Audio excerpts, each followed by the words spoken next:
Hello everyone and welcome back to my The Young and Restless 24 YouTube channel. I hope you guys are having a wonderful day. Before we start, please hit the subscribe button and give this video a thumbs up. At his extension, Nate explains to Audra that Damien and Amy made some progress. The injuries still need to be healed, but they hugged and he agreed to see her again. When he saw him at the club latterly, it sounded like he'd softened to his mama. That's a relief to Audra, who's veritably happy for Amy.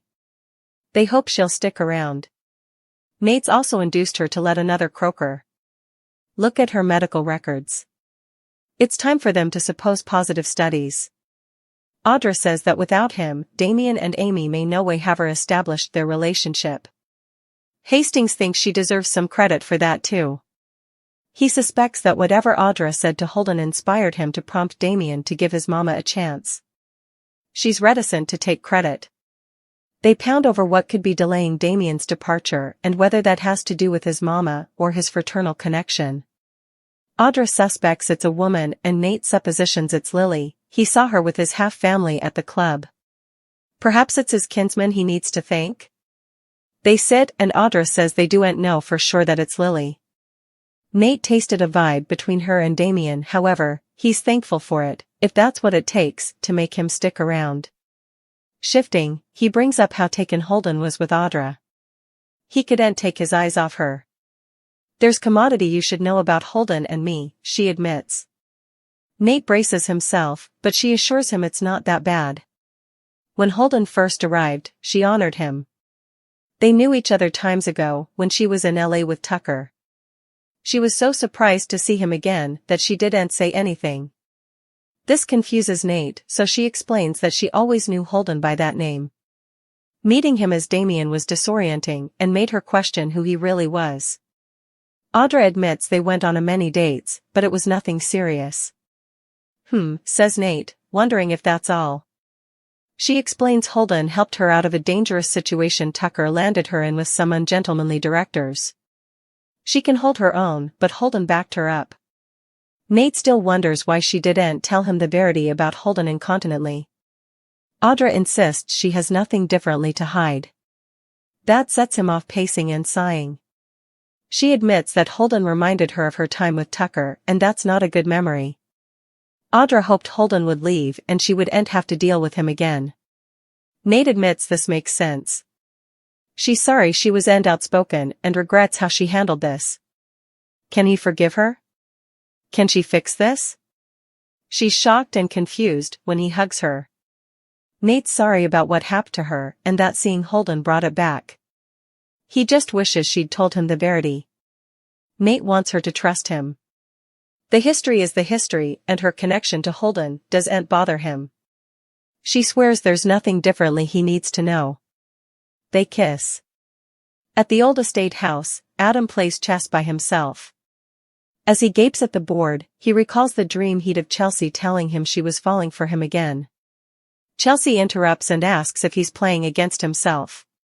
She wonders if she needs to learn how to play and also explains that Connor conned her into taking the day off so he can go ice skating.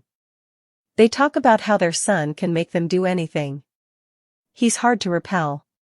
They chortle about how he always manages to get his way and indeed got her to watch Rudy last night. After some teasing about how they sniffled through it, Chelsea admits that moving in has been good. She had her dubieties, but their son is thriving. Adam is sure that having immediate access to both of his parents is good for him. Once Adam gets them some coffee, he asks how Chelsea is conforming to living there. She admits she's at ease and it's feeling like home. At first, she was upset everything would remind her of Victor, but it doesn't. Actually, it's peaceful there and she doesn't see his family much. She's settled and the place feels like it's theirs. He adds it's their own little world. That's how their son seems to see it. Chelsea observes that Adam has sounded off for the once many days. Putting down his coffee, he explains he needs to be honest about how he's feeling. He allowed. Moving in with her would be fine, but it's delicate for him. He loves having her there with their son. But having her there's also making it hard for him to fight falling back in love with her. Wriggling, Chelsea admits she was awaiting him to say that. After making it clear he doesn't want to press her, Adam admits a dream shook him. In the dream, Chelsea said she allowed. They should try again. He's sure that's just wishful thinking on his part. Chelsea suggests they make some new boundaries, but he doesn't want her to wall herself off. He wants them to continue as they've been, and he wants them to be fully honest. Chelsea confesses that being with Adam has brought up good and bad recollections. Substantially, it has reminded her of when they were in love. He remembers they had some good times. She recalls him helping her study for her GED, nursing Connor's cat, and watching The Outlanders. Waking up in his arms was good too. Adam remembers when he proposed to her in the rain and they were married at his mama's ranch. They were so happy also.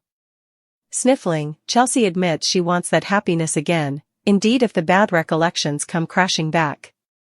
Adam doesn't want to push, but asks if she's changed her mind about them. As she wipes down a gash, he takes her hand and asks if it would be so bad for them to try again.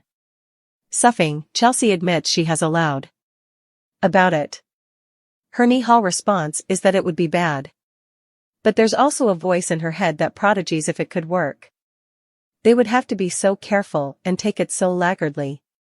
Adam suggests that they start with commodity non-threatening like regale alone. I'd like that, she says, smiling. So would he. Nick walks into Crimson Lights and meets with Mariah, who's finishing up some work. He explains he was supposed to meet with Sharon but hasn't heard back from her. As they sit together, she shows him filmland on her phone of the colorful Valentine's Day outfits that Arya was wearing. Nick tries calling Sharon again but gets voicemail. Mariah realizes she hasn't heard from her mama in a day or more, so she calls the office. They've heard from her moreover. Chance arrives and listens in. He asks if Commodity is going on with Sharon, adding that Phyllis also seems to have gone missing. Nick explains Summer called him with her enterprises. The Bobby can understand why Summer and Daniel are upset after all that's been going on. Nick walks off to call estate security to check in. They've seen Sharon moreover. Mariah tries not to horrify the operative prodigies if this is connected to Phyllis's exposure. Summer jogs into the athletic club to meet with her family. Neither of them have had any luck chancing their mama. They've only been getting voicemail and she didn't show up for breakfast. She's spoken with the staff but no Bone has seen her and he's called conventions and exigency apartments without luck. Summer says they can't ignore that Commodity serious might have happened to their mama. As they sit at the bar, they try to calm down and suppose about where their mama would go. Phyllis had no reason to bolt while effects were going well for her again. Daniel reminds his family of their mama's gift for bad choices.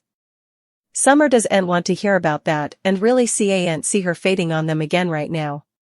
Chance calls Daniel and asks him to come to Crimson Lights with his family. Back at Crimson Lights, Mariah speculates on where her mama could have gone. Nick would prefer to keep Faith out of this because she's down and he doesn't want her to be bothered until it's necessary. Chance says it'll help if they compare notes with Daniel and Summer. When Phyllis's children arrive, the five of them partake what they know about the missing women. This all seems too weird to be a coexistence to Nick. Mariah prodigies if one of the missing parties didn't go willingly, and notes that Phyllis's hate of her mama is strong enough to trip structures. Summer reminds her about Sharon jilting Heather in the swash. Daniel asks everyone to relax and prompts Chance for his opinion. The Bobby thinks they need to be civil and pool each they know. Incontinently, Summer and Mariah start fighting about their mothers. Daniel explains that Phyllis was auspicious after getting her new job with Billy. Nick prods everyone to agree they all want to find the two women. Chance summarizes the last time any of them saw them. Mariah and Summer continue needling each other about their mother's bad jest. It's eventually established that no Bone saw them cross paths in the last couple of days. How is it possible for Sharon and Phyllis to just evaporate? Mariah prodigies. Phyllis and Sharon are seen laying on the bottom of a basement apartment, both are unconscious.